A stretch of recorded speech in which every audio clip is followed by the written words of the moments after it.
नेताजी सुभाष चंद्र बोस ने आज़ादी की लड़ाई में नारा दिया था, तुम मुझे खून दो मैं तुम्हें आज़ादी दूंगा। तो वक्त ऐसा था, लोग आज़ादी के लिए अंग्रेजों के खिलाफ उठ खड़े हुए। खून देने की बात पर लोगों ने देश के लिए वफादारी का परिचय दिया, आगे आए और अंग्रेजों से लड़े। लेकिन अब खून मांगने की कुछ और ही वजह सामने आ रही है। लोग अब खून से पेंटिंग बनवाने का क्रेज़ पाल चुके हैं। ये क्रेज़ इतना बढ़ गया है कि राज्य की सरकारें मुश्किल में पड़ गई हैं। तमिलनाडु सरकार ने तो खून से बनी पेंटिंग पर रोक लगा दी है। इसकी वजह राज्य में ब्लड आर्ट के चलन में तेजी को बताया जा रहा है। राज्य सरकार ने सेफ्टी कंसर्न से यह फैसला लिया है। क्या है पूरा मामला, आपको बताते हैं। नमस्कार दोस्तों, मेरा नाम है अमित मिश्रा और आप देख रहे हैं न्यूज़ नेशन का डिजिटल प्लेटफॉर्म। चेन्नई के नागराजन की गर्लफ्रेंड का कुछ महीनों पहले ही बर्थडे था। नागराजन ने अपनी गर्लफ्रेंड को यूनिक गिफ्ट देने का आइडिया सोचा। उसने अपने दोस्तों से बात की। दोस्तों ने उसको राय दी, अरे ब्लड आर्ट क्यों नहीं बनवाते और अपनी प्रेमिका को गिफ्ट करते। आइडिया नागराजन को भा गया। उसने तलाशना शुरू कर दिया कि ब्लड आर्ट कहाँ से बनवा सकते हैं। नागराजन को धीरे धीरे पता चला कि उसके आसपास ही एक इस तरीके का स्टूडियो है जो खून लेने के बाद आपके कहने के अनुसार आर्ट बना सकता है। वो चेन्नई के एक ऐसे स्टूडियो में गया। यहाँ पर नागराजन ने A4 साइज़ की पेंटिंग बनवाने के लिए 5 मिलीलीटर खून दिया।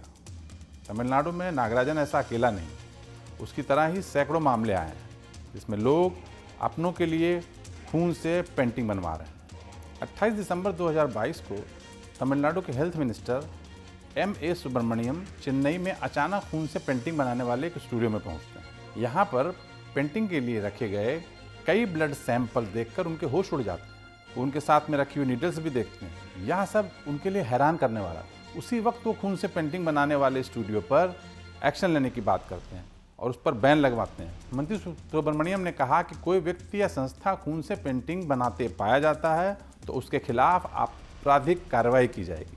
सुब्रमण्यम ने कहा, ब्लड आर्ट दंडनीय है।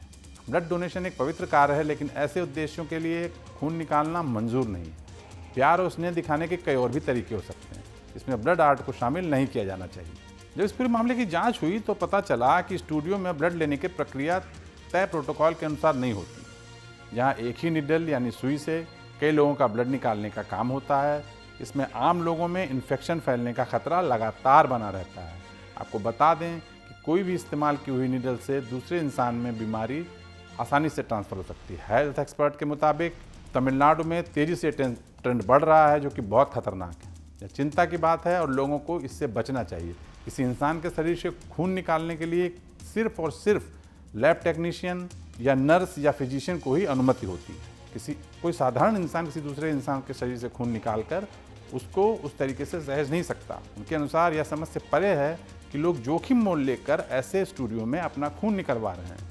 इससे कई तरह की बीमारियां फैल सकती हैं और ये कोई साधारण बीमारियां नहीं हैं, ये जान लेने वाली बीमारियां हैं। मिसाल के तौर पर हेपेटाइटिस बी, हेपेटाइटिस सी और यहाँ तक कि HIV फैलने का भी खतरा है, जो कि लाइलाज होता जा रहा है, जिसको इलाज बहुत मुश्किल है और जो बहुत ही कष्टकारी है और जानलेवा भी है। ऐसा इसलिए क्योंकि ये वायरस ब्लड और शरीर के अन्य तरल पदार्थों के माध्यम से दूसरे इंसान के शरीर में आसानी से प्रवेश कर जाता है। मतलब इस टाइप की नीडल्स और इस तरीके का कंटेमिनेशन अगर कोई ऐसा इंसान करता है तो दूसरे लोगों को बीमार कर सकता है। ऐसा नहीं है कि देश भर में सिर्फ तमिलनाडु में ही ब्लड पेंटिंग का ट्रेंड चल रहा है। दिल्ली के बारे में आपको बताते हैं। दिल्ली में एक संस्था है, शहीद स्मृति चेतना समिति। इसका कुछ अलग काम है, ब्लड पेंटिंग ही है लेकिन अलग तरीके से। अपने सदस्यों द्वारा दान किए गए खून का इस्तेमाल करके ये देशभक्तों की पेंटिंग बनवाते हैं।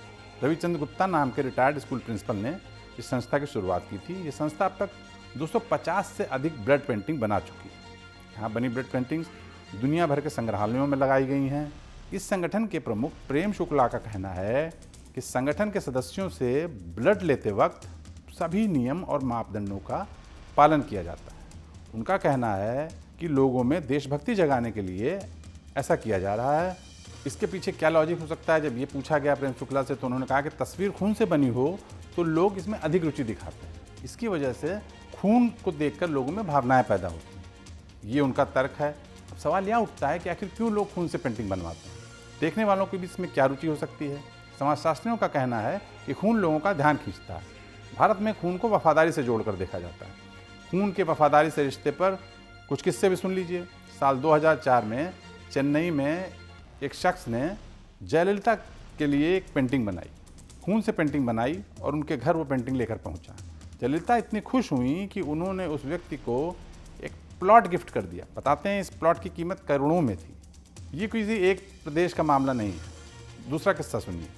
लगभग 34 साल पहले यानी 1988 में पश्चिम बंगाल के उस वक्त मार्क्सवादी कम्युनिस्ट पार्टी की सरकार थी।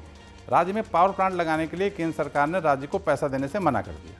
इसके बाद बंगाल की कम्युनिस्ट पार्टी ने अपने समर्थकों से पावर प्लांट बनाने के लिए खून बेचकर पैसा जुटाने की अपील कर दी। फिर क्या था, देखते देखते बड़ी संख्या में पार्टी के कार्यकर्ताओं ने बेचने के लिए खून देना शुरू कर दिया। ये सारी कवायद देखकर प्रदेश के साथ साथ दिल्ली में भी खबर पहुंची। यहाँ भी हरकत में सरकार आई, अखबारों में छपा, मीडिया में आया। लेकिन उस वक्त राज्य सरकार के पास खून को सुरक्षित रखने की कोई मशीनरी नहीं थी। इस वजह से जमा किया हुआ खून नष्ट करना पड़ा। इस पावर प्लांट को बाद में बंगाल सरकार ने जापान से लोन लेकर पूरा किया। आज के समय में भी ज़्यादातर संगठन, राजनीतिक दल लोगों की सहानुभूति बटोरने के लिए ब्लड डोनेशन कैंप लगाते हैं। ब्लड डोनेशन कैंप एक तरीके की भावात्मक ऊर्जा पैदा करता है, लोगों को साथ जोड़ता है। खून को साथ जोड़ने का माध्यम के तौर पर दिखाया जाता है। 1980 में असम में एक आंदोलन शुरू हुआ। इसका मकसद राज्य में तेल भंडार पर केंद्र सरकार के अधिकार का विरोध करना था। लोगों का कहना था कि असम के तेल से दूसरे राज्यों में फायदा पहुंच रहा है और इसको दूसरे राज्यों में नहीं जाना चाहिए। इस आंदोलन को मजबूती खून से लिखे एक नारे ने दी। दरअसल 22 साल के एक युवा ने गुवाहाटी की सड़कों पर अपने खून से लिखा, हम खून देंगे तेल नहीं। बाद में नारा आंदोलन में हिस्सा ले रहे सभी लोगों की जुबान पर चढ़ गया और ये नारा पूरे आंदोलन का हिस्सा बना। यह इकलौता उदाहरण नहीं है, यह खून आंदोलन का प्रतीक बना। पहले हमने बताया कि नेताजी सुभाष चंद्र बोस ने खून का नारा देकर लोगों से को साथ जुड़ने की अपील की। इससे बहुत पहले 1841 में अंग्रेजों के खिलाफ लड़ाई में लाला हुकुमचंद ने खून से पत्र लिखकर दिल्ली के मुगल सम्राट से मदद मांगी थी। लाला हुकुमचंद हरियाणा के हांसी के रहने वाले थे। हालांकि जल्द ही अंग्रेजों ने दिल्ली पर कब्जा कर लिया। 15 नवंबर 1857 का ये पत्र अंग्रेजों के हाथ लग गया। इसके बाद हुकुमचंद को फांसी की सज़ा दी गई, उन्हें फांसी के फंदे पर लटका दिया गया। इसी तरह कानूनों का विरोध करने के लिए और सरकार के सामने मजबूती से अपनी मांग उठाने के लिए खून से पत्र लिखे जाते रहे। फरवरी 2022 में भारतीय सेना के अहिर रेजिमेंट की मांग के लिए बदायूं के युवाओं ने खून से एक चिट्ठी लिख दी थी। इस चिट्ठी को रक्षा मंत्री और प्रधानमंत्री के पास भेजा गया। ये मामला खूब हाईलाइट हुआ, मीडिया में भी आया और लगातार इसकी चर्चा हुई। इस तरह से आप देखिए कि खून का कैसा कनेक्शन लोग लगातार भावात्मक तौर से जोड़ने की कोशिश कर रहे हैं। लेकिन सरकार को ये सोचना होगा कि आखिर ये कब तक चलेगा और इसको कैसे रोका जाए। आपको वीडियो कैसा लगा हमें कमेंट बॉक्स में बताएं और न्यूज़ नेशन का यूट्यूब चैनल जरूर सब्सक्राइब करें। धन्यवाद।